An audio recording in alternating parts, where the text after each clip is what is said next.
20 de marzo de 1966. Londres, tenemos un problema. ¿Cuál? Ha desaparecido la Copa del Mundo. Necesitamos a Austin Powers. ¿Pero qué me cuentas? Nada, no te preocupes. Tenemos a nuestro amigo Pickles, un collie entrañable que nos ayudará a encontrarla.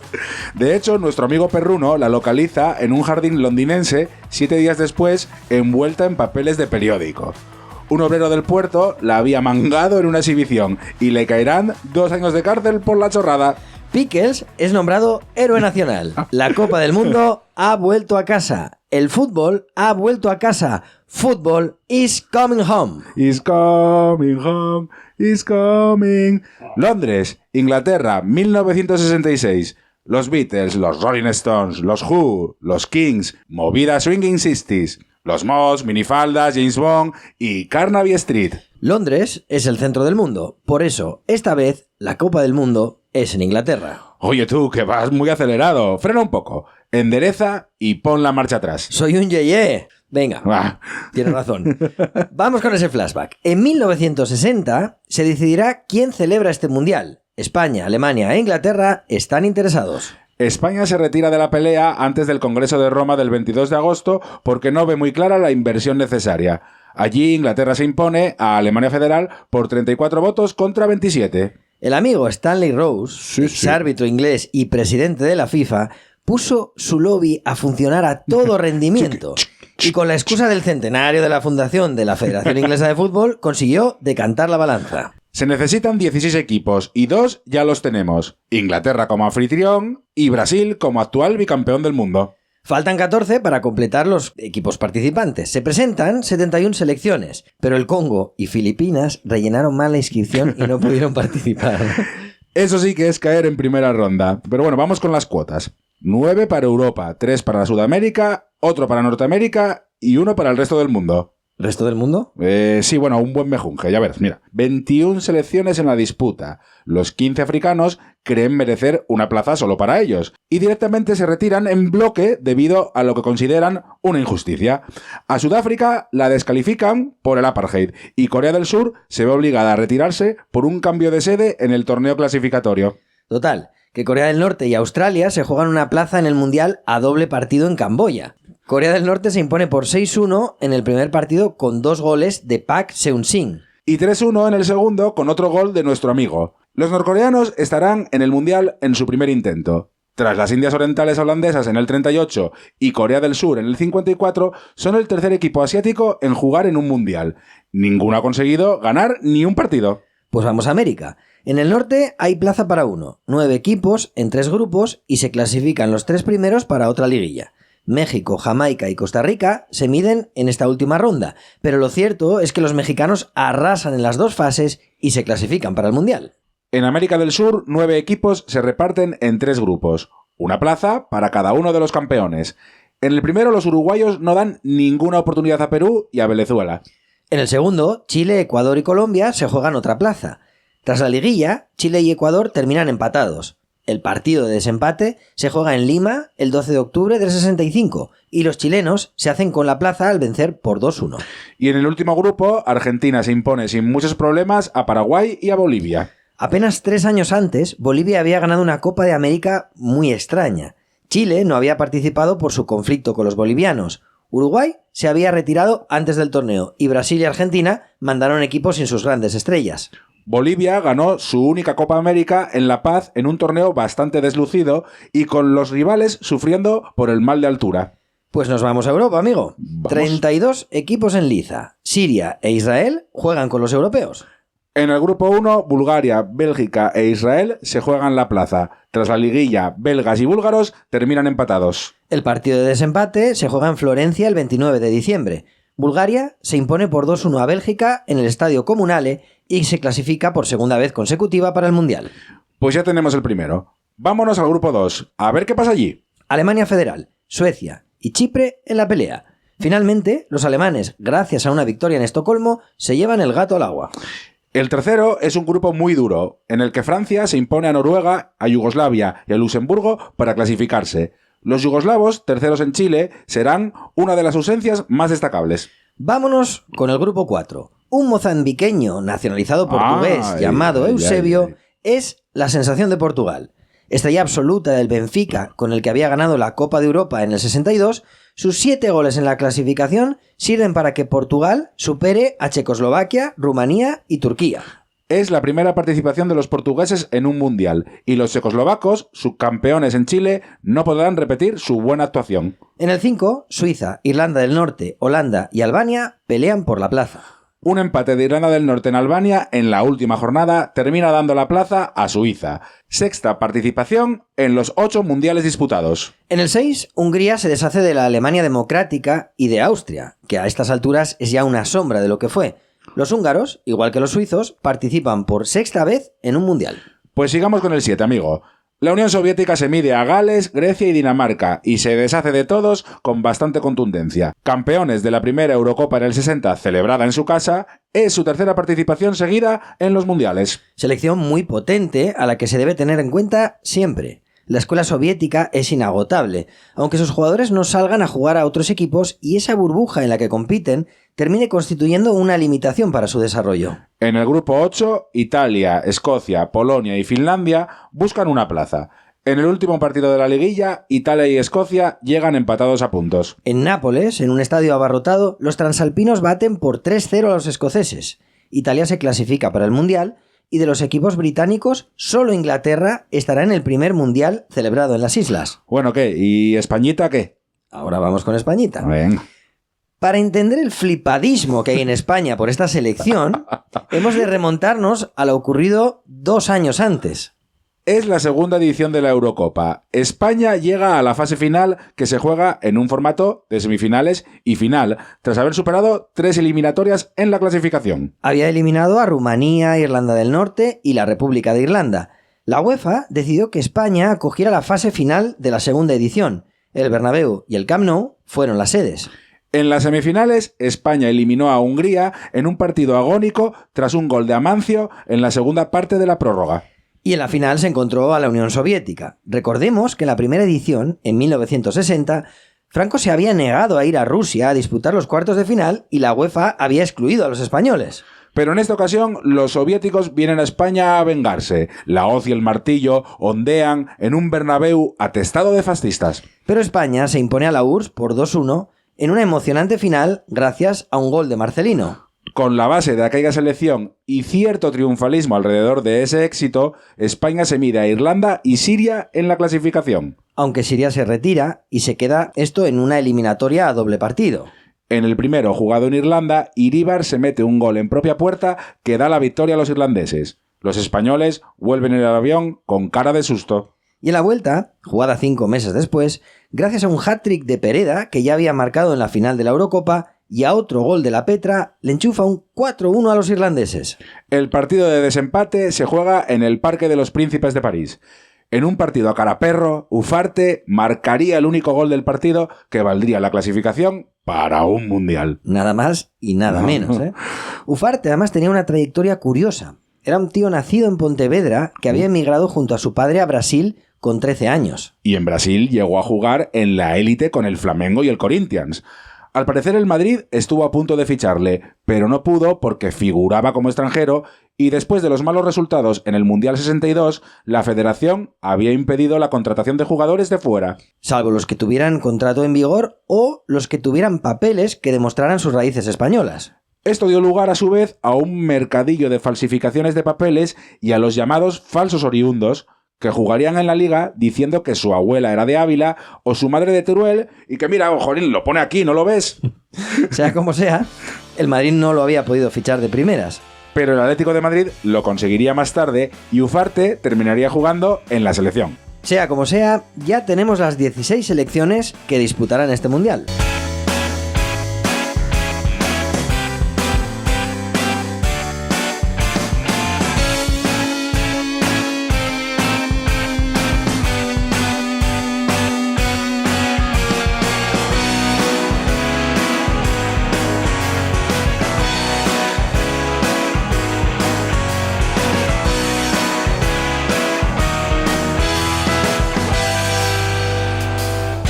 El Mundial se jugará con el balón Schlesinger Challenge 4-Star, 25 paneles y 3 colores amarillo, blanco y naranja. Además, es la primera edición del Mundial en la que habrá una mascota. Se llama Willy y es un león con pinta yeye. Yeah. Más moderno y enrollado que los 3 de la camiseta de Inglaterra, la mítica de los Three Lions. La idea generó una cantidad de merchandising muy superior a la de los otros mundiales. Y la canción del Mundial, World Cup Willy. Y es que los ingleses saben cómo vender cosas. Los partidos se repartirán entre 8 sedes: Villa Park de Birmingham, Goodison Park de Liverpool, Old Trafford de Manchester, Ayresome Park de Middlesbrough, Hillsborough de Sheffield y Roker Park de Sunderland. Y las 2 últimas en Londres, Wembley y White City. El torneo se disputará entre el 11 y el 30 de julio y tendrá un formato similar al de los anteriores, es decir, 16 selecciones repartidas en 4 grupos de 4.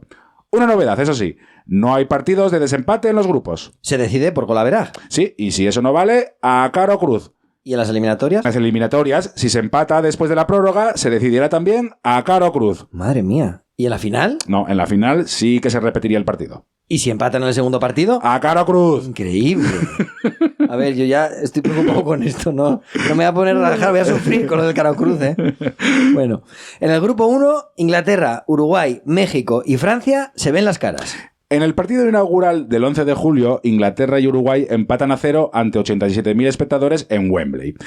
Este estadio había sido inaugurado en 1923 y era ya entonces escenario de todas las finales de las copas inglesas y sede principal de la selección inglesa. Los nervios atenazan a los anfitriones que se presentan al torneo con un buen equipo. El capitán Bobby Moore, los hermanos Charlton, Jack y Bobby, el carismático portero Gordon Banks, el temible Noddy Styles o el delantero Jimmy Graves. Su entrenador es Alf Ramsey, que había jugado en el Mundial del 50 en Brasil.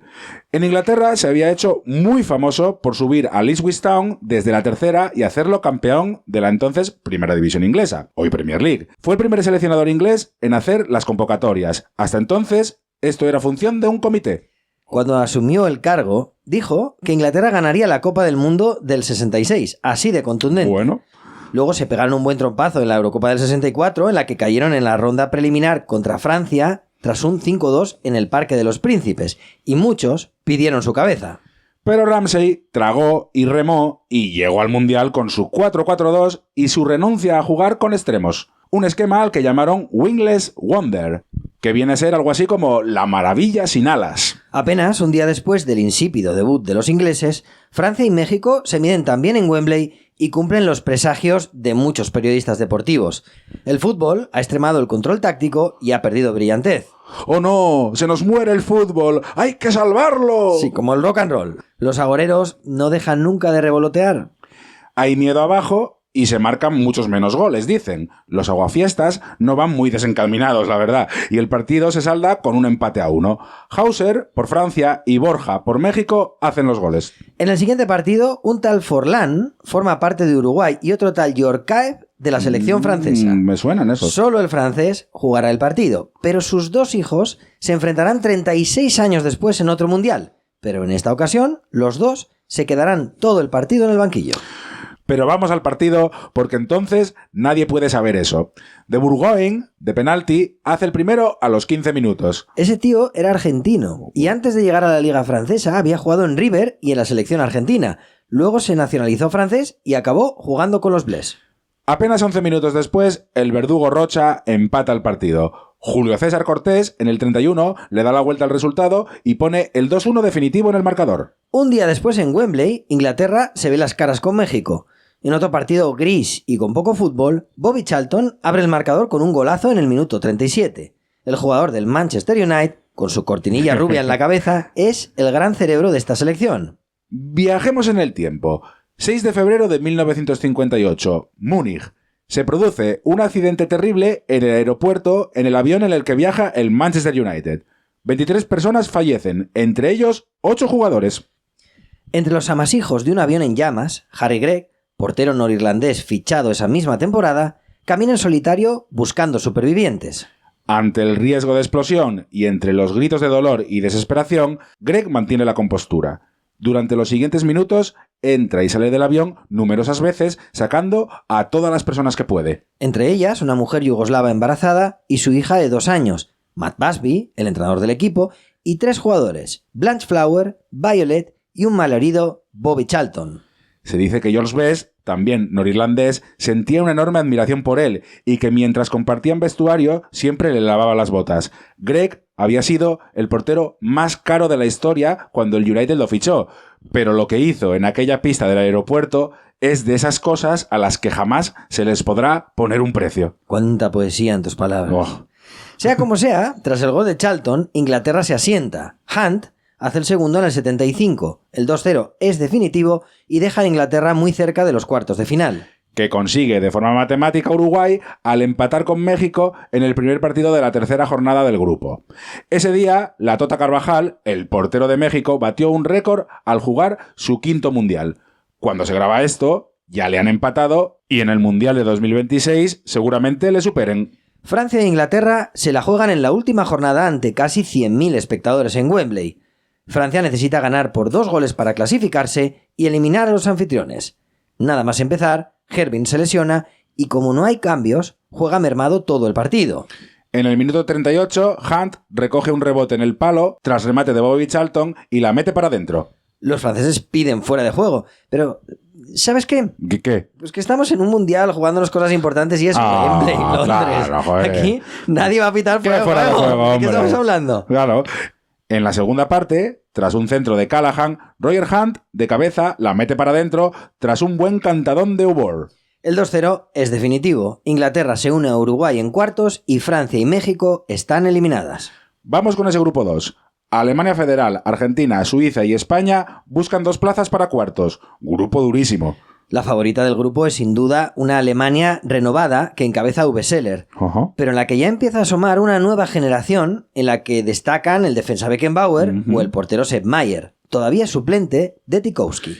Tikowski, en el anterior Mundial de Chile, reventó una habitación de hotel al enterarse de que no iba a ser el portero titular en el Mundial. Así que fíjate si se las trae el muchacho. Estuvo 2 años sin ir a la selección hasta que Helmut Schön, hasta aquel entonces asistente, asumió el cargo en el 64. Schön le volvió a dar la titularidad y ahora es el portero de Alemania para este Mundial.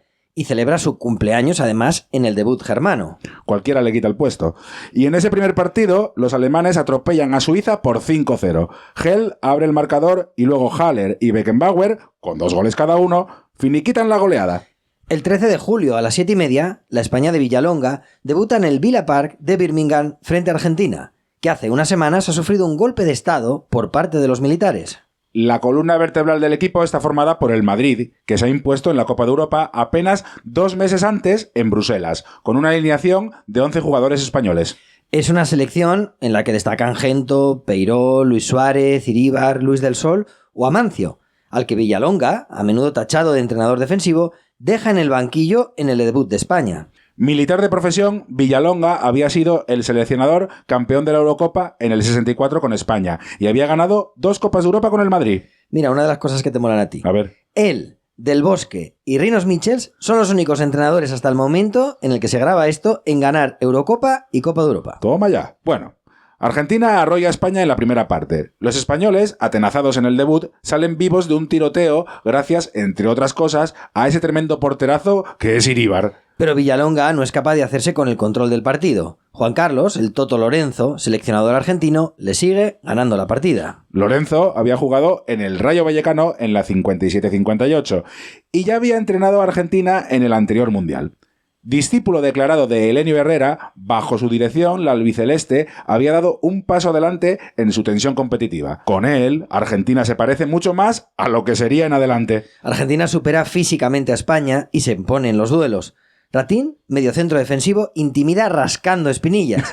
Pero los argentinos también dominan con calidad. Bueno. Tienen jugadores muy técnicos como Onega y más. Artime, en el 65, pone por delante a los sudamericanos tras remachar un pase al área pequeña. Pero España reacciona y apenas 6 minutos después, Pirri empata tras un error de Roma, el portero argentino. Pero de nuevo Artime, tras controlar en carrera y entrar en el área, cruza un fuerte disparo que bate a Iríbar. Argentina sorprende a España y se hace con la victoria. Apenas 2 días después, España se mide a Suiza en Sheffield. España es superior desde el principio, pero los suizos se adelantan en el minuto 28 por medio de Quentin tras una contra. España llega al descanso por detrás en el marcador, pero no se pone nerviosa. Ya en la segunda parte, Sanchís, tras una gran conducción, algo atropellada, hace el gol del empate. Pero España sabe que necesita ganar. No hay que olvidar que en el último partido le espera Alemania. En el minuto 75, tremenda cabalgada por la izquierda de Severino Reija, probablemente el primer carrilero español, pone un centro perfecto y Amancio Amaro, que esta vez sí estaba en el 11, se lanza en plancha y hace de cabeza el gol de la victoria. Golazo. España libra su primer match ball y llega con opciones a la última jornada.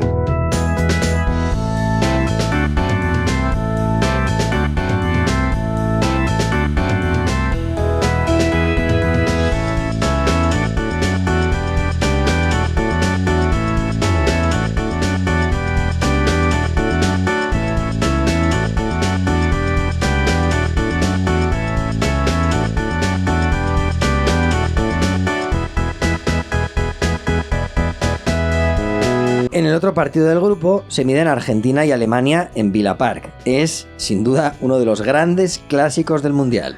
La tensión se corta. Argentina trata de evitar la salida de balón de ese joven genio que es Beckenbauer y que todavía juega algo más adelantado de la posición que le haría famoso. En ese momento es más bien un medio defensivo que se mete entre los centrales en ocasiones y que sale hacia arriba cuando ve huecos entre líneas. Por su parte, el Toto Lorenzo le da a Albrecht una consigna clara. Saca a V. Seller del partido, aunque te expulsen. Y hace eso exactamente. Le da por todas partes ante la indignación germana. Finalmente, tras una agresión violenta a Weber, es expulsado del campo. Argentina anula a Alemania embarrando el partido todo lo posible y se clasifica matemáticamente. Y además le gana a Suiza por 2-0 en su último partido de la liguilla con goles de Artime y Onega. Es la última jornada y España debe vencer a Alemania para clasificarse. Cualquier otro resultado supondrá su eliminación. 20 de julio a las 7:30 en el estadio de Aston Villa.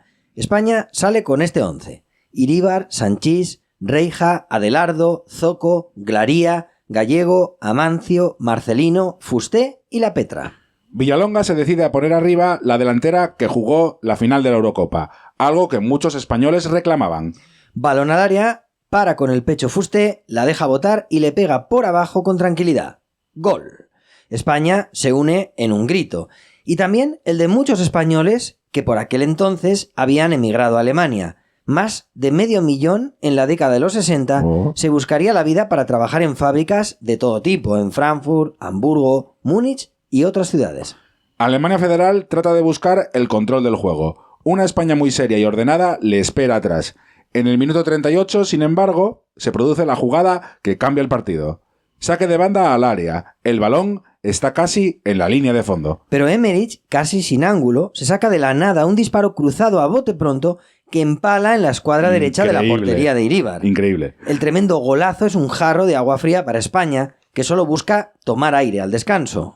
Tras la reanudación, el físico alemán se impone y los españoles se van diluyendo. Con una España descompuesta y volcada arriba buscando el gol de la victoria, en el 84, Gel se interna por la banda izquierda y pone un centro raso que se pasea por el área. La defensa española está blanda y V. Seller se la encuentra y la mete para adentro. El marcador ya no se moverá. Alemania pasará como primera, Argentina como segunda y España caerá otra vez eliminada en primera ronda. Hola mundialista. Interrumpimos el capítulo un momento para recordarte que para nosotros es muy importante conocer tu opinión y saber que estás ahí. Suscríbete en Spotify, iVoox y YouTube y déjanos un like y un comentario sobre lo que te ha parecido el episodio. Y visita nuestra web www.lahistoriadelosmundiales.es, que está chulísima. Bueno, ya no te interrumpimos más. Sigue disfrutando de la historia de los mundiales. Pues vamos con el grupo 3, el de Brasil. La bicampeona del mundo es la favorita para toda la prensa especializada. El grupo lo integran también Hungría, Portugal y Bulgaria. Brasil debuta el día 12 en Liverpool contra Bulgaria en el estadio del Everton. Feola se ha hecho cargo de la selección por quinta vez. Este será el último partido en el que Pelé y Garrincha estén juntos en un campo de fútbol. Toma ya. En las 40 ocasiones en las que estuvieron juntos, sumaron 36 victorias y solo 4 empates. Jamás perdieron. Ojo, jamás perdieron. Jamás. 55 goles entre los dos, 44 de Pelé y 11 de Garrincha. Además, los dos marcan. Pelé, en el minuto 15 de lanzamiento de falta, hace el primero. Tragadón del portero. Baúl. En la segunda parte, Garrincha, en el 63, hace también de falta un golazo brutalísimo. El partido no tiene demasiado brillo, solo una colección de patadas y entradas que interrumpen una y otra vez el juego. Poco fútbol en el Mundial y ni siquiera Brasil parece ser capaz de jugar. Tras una de las muchas entradas que le hizo Zechev a Pelé, este no podrá jugar el siguiente partido contra Hungría debido a una pequeña lesión en la rodilla. Al día siguiente, Portugal y Hungría se ven las caras en Old Trafford. Es el debut de los portugueses en un Mundial y José Augusto, delantero del Benfica, a los 2 minutos abre el marcador. El partido, trabado y de poco fútbol, llega al descanso así. En la segunda parte, Ferenc Bene empata el encuentro en el minuto 60. Bene había quedado máximo goleador en los Juegos Olímpicos de Tokio en el 64, que había ganado Hungría. Él es el máximo exponente de una generación que ha comenzado a ilusionar a los magiares y que había llegado a las semifinales en la última Eurocopa. Tras el gol, la selección portuguesa busca la victoria y de nuevo José Augusto pone por delante a los portugueses en el 67. Y en el 90, el 3-1 definitivo lo hace Torres, también del Benfica, como José Augusto, Eusebio y Simões, que forman la delantera portuguesa. Vamos con la segunda jornada, 15 de julio a las 7:30. Brasil y Hungría se ven las caras en Liverpool, en Goodison Park, The Grand Old Lady.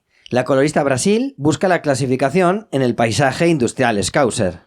Bene abre fuego en el minuto 2 tras un gran gol y pone por delante a una Hungría sin miedo. Hace 12 años ya les había echado del Mundial del 54 en la famosa Batalla de Berna, que contamos en el capítulo 5. Brasil se recompone y Tostao, de apenas 19 años, hace el empate en el minuto 15 tras recoger un balón suelto en el centro del área. Brasil las tiene claras, pero perdona. En el minuto 64 de la segunda parte, Farkas aprovecha la pasividad defensiva brasileña y pone de nuevo a los húngaros por delante. Esto no estaba en el guión. Y mucho menos el gol de penalti en el 73 de Mescioli.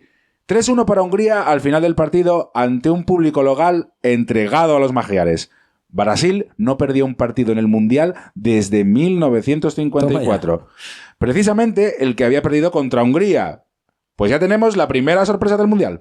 Un Garrincha, muy tocado de la rodilla, no volverá a jugar más con Brasil y se despedirá perdiendo su único partido con la canariña. Vaya hombre. El genio del Botafogo, al que llaman la alegría de Brasil, comenzará a partir de aquí un declive futbolístico y personal imparable.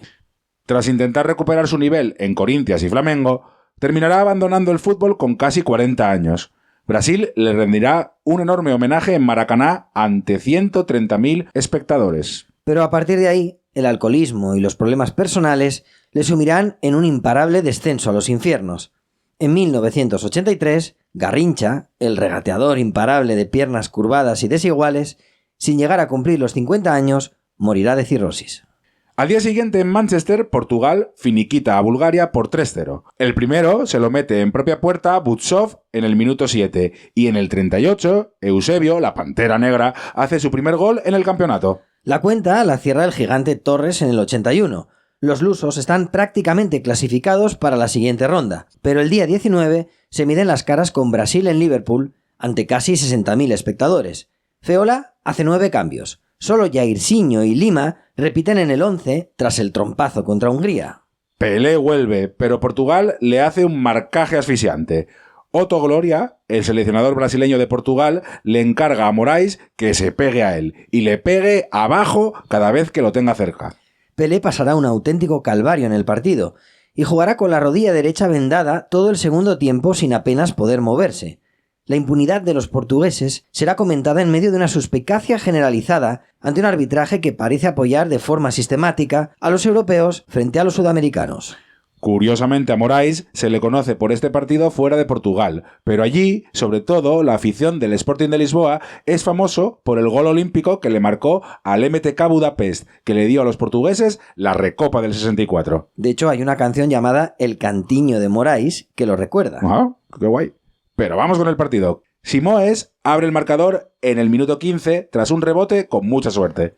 Y apenas 12 minutos después, Eusebio, dentro del área pequeña, hace el segundo. Brasil ahora mismo está eliminada y sale en la segunda parte volcada hacia adelante. Rildo, de disparo raso a corta distancias en el minuto 73. Brasil se lanza por un empate que en cualquier caso no sería suficiente. Pero en el 85, tras recoger un balón perdido, Eusebio de nuevo la enchufa a la red. Vamos. El 3-1 es definitivo. Brasil cede la corona 8 años después y Pelé pierde su primer y único partido en un mundial. Tú, no hagas spoiler. Lo cierto es que sin Brasil se abren las opciones para el resto en el mundial. Hungría al día siguiente confirma su clasificación como segundo y se deshace de Bulgaria por 3-1. Davidov en propia, Mestoli y el inevitable Bene hacen los goles magiares y Asparuhov hace el tanto de Bulgaria.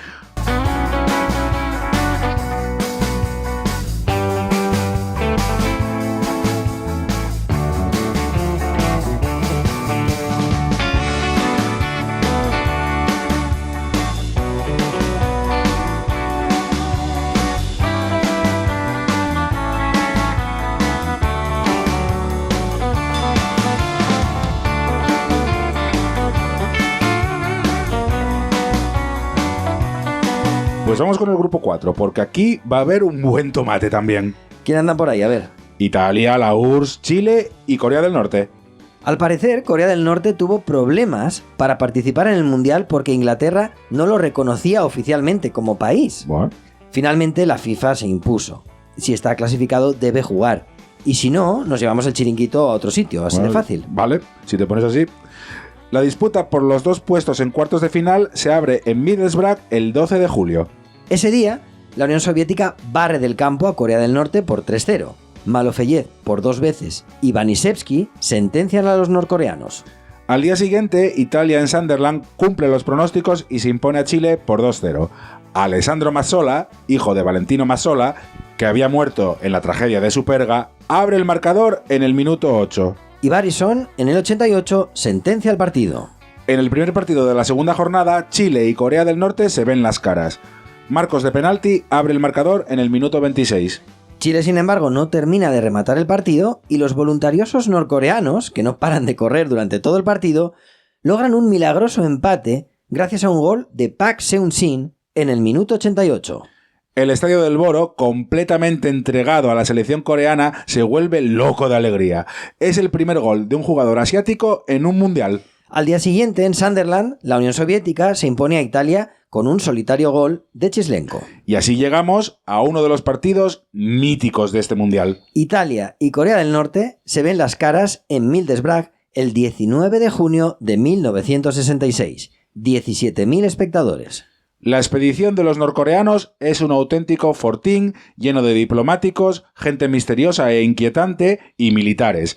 Pero su selección se ha ganado ya el cariño de los ingleses. Son jugadores desconocidos, sin demasiada técnica, pero con una entrega incondicional al esfuerzo. Corren, pelean, se meten atrás a defenderse y atacan con decisión. Italia sale al campo con la única exigencia de empatar. En sus filas, además de Mazzola, están Rivera o Facchetti, jugadores de mucho nivel. Pero en la primera parte, Bulgarelli, el capitán Azzurro, se lesiona y deja a Italia con uno menos. En un fútbol sin cambios, una lesión es un condicionamiento enorme. Ayers Park se convierte en una caldera en el minuto 42 cuando Park Du-ik golpea desde el borde del área y su disparo cruzado bate a Albertosi. Italia se va con el susto al descanso y sale confiada de marcar pronto y encarrilar la clasificación, pero el gol no llega y Lee Chang-myung, el portero norcoreano, lo para todo. El asedio es total. El portero se muestra infranqueable y los asiáticos ni se inmutan. En medio de la apoteosis del público local, los norcoreanos defienden el 1-0, eliminan a Italia y pasan de ronda. ¿Cómo lo ves? Es la primera gran sorpresa en un mundial.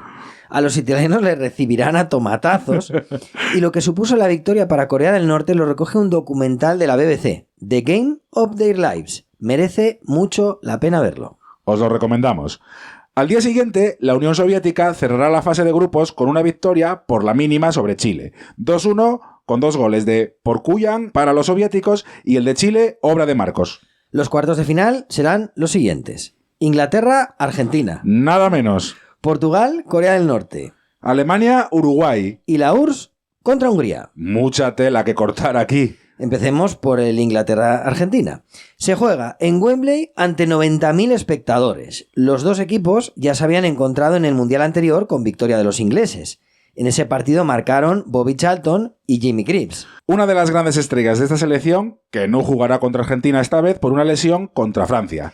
Su puesto lo ocupará Job Hurst, delantero del West Ham United. La designación de un árbitro alemán, Rudolf Kreitling, para dirigir el partido le huele a chamusquina a muchos. ¿Por qué? Pues porque al mismo tiempo han designado para Alemania-Uruguay a un árbitro inglés, Jim Finney. ¿Y? Bueno, pues que ahora lo contamos tranquilito. Tranquilito, dice. Joder, es que me empiezas ahí a preguntar. Tranquilito. Tranquilito. El caso es que los argentinos salen suspicaces al campo, pero concentrados. Durante los primeros minutos, Argentina contiene los intentos ingleses. Pero la jugada por la que todo el mundo recuerda este partido sucede en el minuto 35. El árbitro decide expulsar al capitán argentino Rating, al que todo el mundo llama el Rata.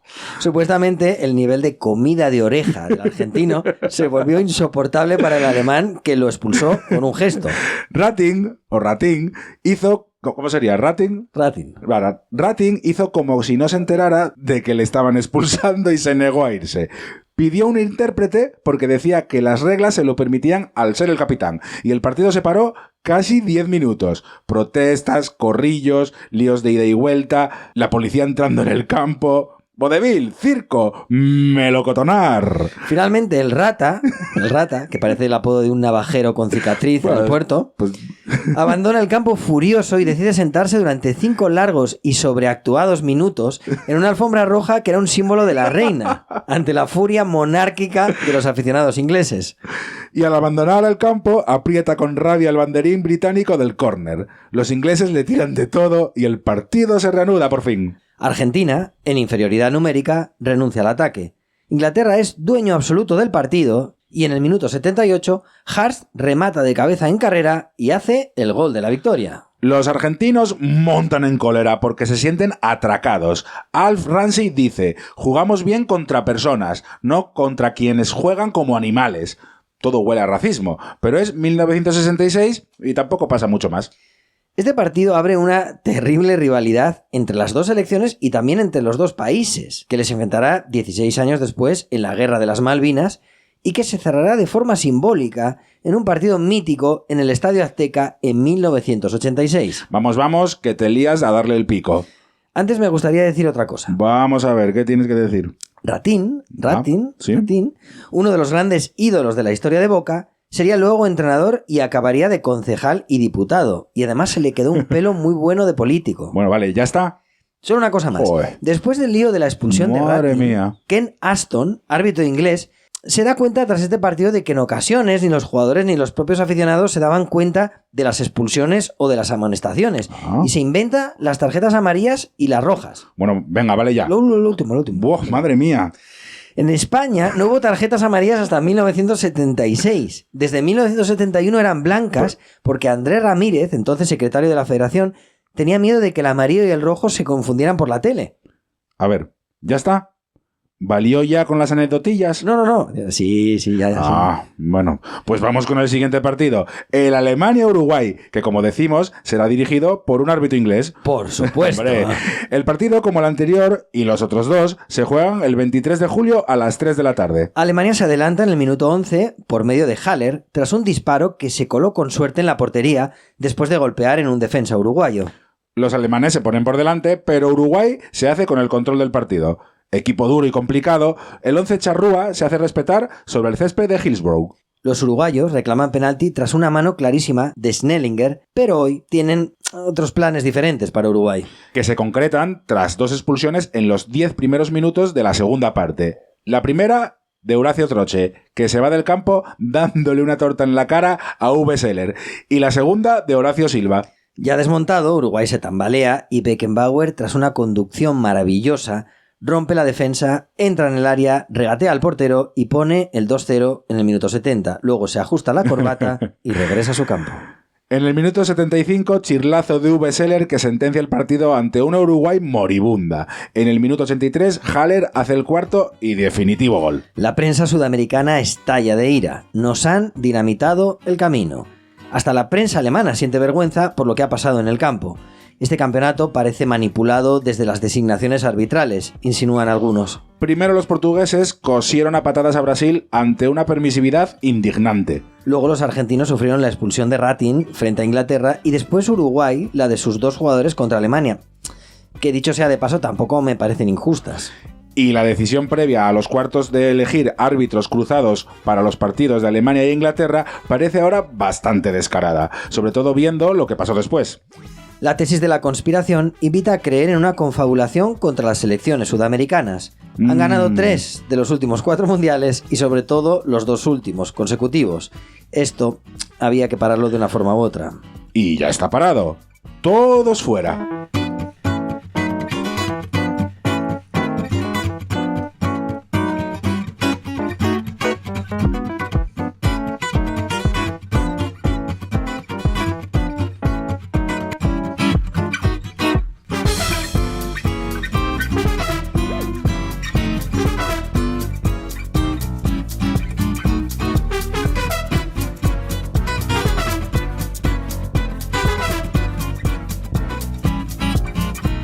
Nos vamos al Roker Park de Sunderland. Hungría y la Unión Soviética buscan su plaza en las semifinales. Chislenko abre el marcador en el minuto 5 y al poco de empezar la segunda parte, Porcuyan hace el segundo. Hungría recorta distancias más tarde por medio de Ferenc Bene, que hace su 4º gol en 4 partidos. Pero el partido se termina y la Unión Soviética alcanza las semifinales de un mundial por primera vez en su historia. Un equipo muy físico, comandado por Yashin y su capitán Igor Neto, y que tiene delanteros con gol como Porcuyan y Chislenko.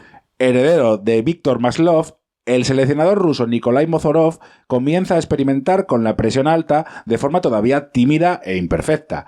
Al fútbol le faltan todavía unos años hasta que esta herramienta se perfeccione, pero en Rusia ya parece intuirse su importancia. Vayamos entonces con el último partido de esta ronda. Tras la eliminación de Italia, Corea del Norte es ya la sensación del mundial. Los ingleses adoran a un equipo lleno de jugadores de nombres desconocidos y con una entrega física absoluta en el campo. Destacan Pak Dok-ik, autor del gol a Italia, y el portero Chan Myung-lee, o Pak Seung-shin, el autor del primer gol en un mundial del fútbol asiático. Los coreanos han dormido desde su eliminación a Italia en una parroquia cristiana, porque no tenían previsto dónde quedarse. Y algunos de los jugadores decían que no habían conseguido acostumbrarse a las figuras de los Cristos crucificados porque les resultaban aterradoras. Bueno, es que hay tantos mitos sobre ellos en este mundial que... Muchos de ellos con un tufo racista vergonzoso. Que creo que no merece la pena detenerse en esto, la verdad. Gracias, bien, gracias. Bien. Vamos al fútbol porque este partido es de los que se recordarán para siempre. 40.000 espectadores en Goodison Park, Liverpool. Los norcoreanos no tienen nada que perder.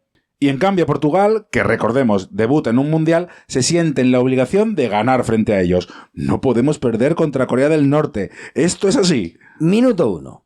Pase atrás desde dentro del área que le llega a Pak Seung-shin, que hace su segundo gol del torneo. Minuto 22. Tras un rechace al centro del área, Lee Dong-won se la encuentra y a la caja.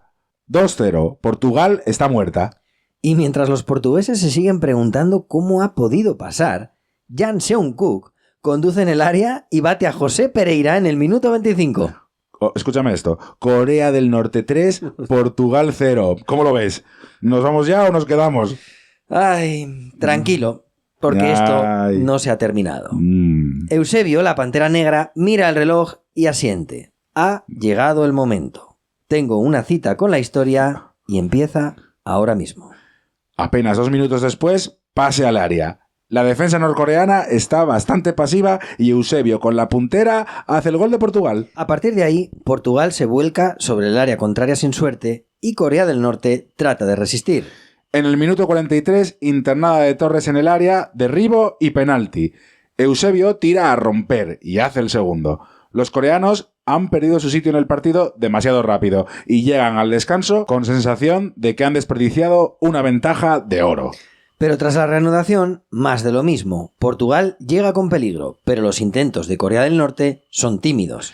En el minuto 56, balón al área que le llega a Eusebio, que la enchufa a la escuadra. Hat-trick y el partido igualado a 3. Corea del Norte responde con 2 llegadas muy peligrosas en las que no ve portería. El partido está en el alambre.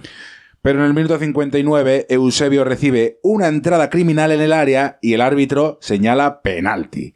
La Pantera Negra transforma el lanzamiento colocándolo a la izquierda. Póker. 4 goles que le dan la vuelta al partido. Los coreanos, muy inocentes atrás, no han sabido parar al genio portugués de origen mozambiqueño. Durante los siguientes 20 minutos hay una ligera alternancia en las ocasiones hasta que José Augusto termina con las ilusiones de los norcoreanos y hace el 5-3 definitivo en el minuto 80. Gloria y orgullo para Corea del Norte. La verdad que sí. Sus jugadores volverán a esa mitad de Corea que hoy en día, cuando se graba esto, sigue bajo una dictadura terrible. Sí. Y allí serán recibidos como héroes, con flores, desfiles de militares y cosas así, entre lo naif y lo aterrador. Bueno, pues nada, ya solo quedan europeos en competición. Las semifinales son Alemania Federal contra la Unión Soviética. Eso sí que es un buen revival. Y por el otro lado, Inglaterra contra Portugal. Empecemos por la primera semifinal. 25 de julio de 1966. Liverpool. 7:30 de la tarde. Un día inmejorable para jugar al fútbol. Durante la primera parte del partido, los dos equipos se miden con mucha cautela. No quieren arriesgar para no cometer errores. Es una semifinal de la Copa del Mundo y más nos vale no inventar para no liarla. Pero en el minuto 43, Chislenko intenta un regate en el medio del campo, justo donde no hay que hacer eso. Snellinger se lanza al suelo y roba la pelota. Y arranca en conducción desde el medio campo. Mete un pase preciso al área a Haller, que en carrera y girándose golpea la bola y la mete para adentro. ¡Golazo! Gran jugador Haller, junto a Beckenbauer, el mejor de Alemania en este torneo. Apenas un minuto después, Chislenko, que no ha olvidado su error anterior, vuelve a perder otra vez la pelota en el medio campo. Hace una entrada por detrás absurda a Gel y es expulsado. Perfecto. Él solo se ha cargado medio partido en 2 minutos. Con este doble impacto se llega al descanso. En la segunda parte Alemania intenta la sentencia, pero Yashin sostiene a los soviéticos. En el minuto 67 Alemania bota un córner. El rechace le llega a Beckenbauer, que amaga con el disparo, regatea al defensor y al cambiarse de pierna chuta con la izquierda y hace el 2-0. ¡Golazo del Kaiser! Justo antes del final, tras una clara falta al portero, Porcuyan hace el 2-1, con el que se llega al final del partido. Alemania Federal, de nuevo, 12 años después, en la final, buscando su segundo mundial.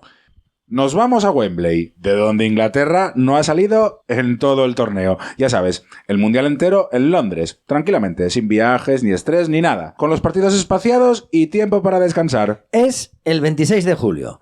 94.000 espectadores en el Coliseo londinense. Inglaterra contra Portugal por un puesto en la final para enfrentar a los alemanes. Los anfitriones tienen manga ancha para parar a Eusebio. A Novi Styles, ese defensa bajo, casi sin piños, salvo los colmillos, se le permite de todo desde el principio para parar a la estrella portuguesa. Drácula somete a un marcaje asfixiante a la Pantera Negra. Y cuando no es suficiente, aparece Bobby Moore por ahí para repartir caramelos también. Y el árbitro francés, Schwint, mirando para otro lado. Y pasan tantas cosas que hay que cambiar mucho la mirada para no ver. Pero no nos engañemos. A pesar de todo, Inglaterra es mejor. Y en el minuto 30, tras una salida horrible de José Pereira, Bobby Charlton, muy hábil, dispara raso y abre el marcador. El estadio estalla de alegría. Poco después, Eusebio engancha una volea que Gordon Banks para abajo y desvía al lateral. El partido es feo y con pocas ocasiones. En el minuto 80 de la segunda parte, pase largo de Inglaterra. Hart le gana la espalda al defensor, aguanta el esférico y espera la llegada de Bobby Charlton, que hace el segundo con un poco de suerte. Pero apenas 2 minutos después, Eusebio acorta distancias tras un penalti absurdo cometido por Jackie Charlton. El partido terminará con este resultado e Inglaterra, por primera vez en su historia y única hasta la fecha, será finalista de un mundial.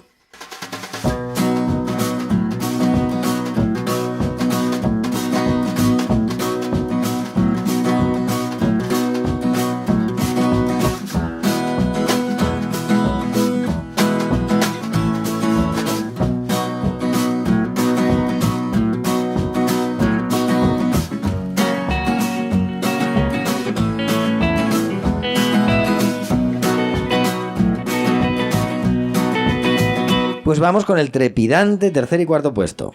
Con la resaca de la derrota, la URSS y Portugal se ven las caras. En el minuto 12, penalti a favor de Portugal que transforma a Eusebio batiendo a Lev Yashin.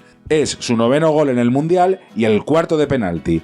El torneo de Eusebio, que termina como máximo goleador con esa cifra, es descomunal y su actuación frente a Corea del Norte se quedará como una de las grandes actuaciones de la historia de los mundiales. Malofeyev hace el empate poco antes del descanso, pero en el 89, tras una segunda parte llena de alternativas para los dos equipos, José Torres agarra un balón suelto y de volea la mete para adentro.